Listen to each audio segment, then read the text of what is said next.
चित्तौड़ के किले पर ऐसे किसी का दिखना कोई नई बात नहीं थी, लेकिन इस आदमी की बॉडी लैंग्वेज से अकबर को लगा कि जरूर ये कोई किले का महत्वपूर्ण व्यक्ति है।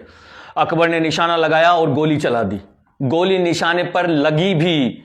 अकबर की 60,000 सैनिकों की फौज चित्तौड़ के किले के सामने दूसरे टीले पर खड़ी होकर किले पर गोला बारूद बरसा रही थी। उमराव ठाकुरों ने पहले से ही महाराणा उदय सिंह को चित्तौड़ से कुंभलगढ़ भेज दिया था। अब इस किले की रक्षा का भार वीर जयमल मेड़तिया और उनके नौजवान साले पत्ताजी चूंडावत के जिम्मे था। मुगल सैनिक दूर से ही किले की दीवारों के नीचे सुरंग बनाते और तोपें दागकर किले की दीवारें भी तोड़ते।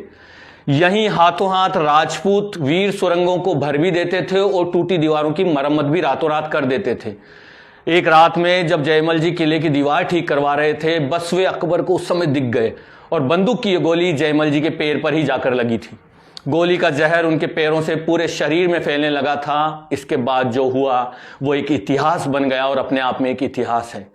23 फरवरी 1568 के दिन चंदन की लकड़ियों और नारियलों से जौहर का कुंड सजाया गया और उसमें आग लगाई गई। क्षत्राणियों ने अपने पति के पैर छुए और एक एक करके अपनी इज्जत की खातिर वे जौहर के कुंड में कूदती रहीं और अपने आप को समर्पित करती रहीं। रात भर 8,000 योद्धा बैठे रहे।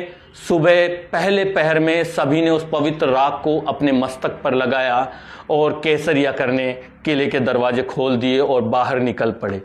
अंतिम युद्ध हुआ। अंतिम युद्ध किया गया।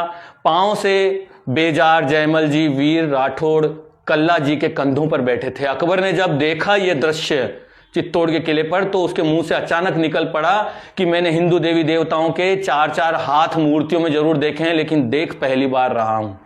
यहीं इस द्वार पर 8,000 राजपूत सैनिक किले की रक्षा करते हुए शहीद हो गए।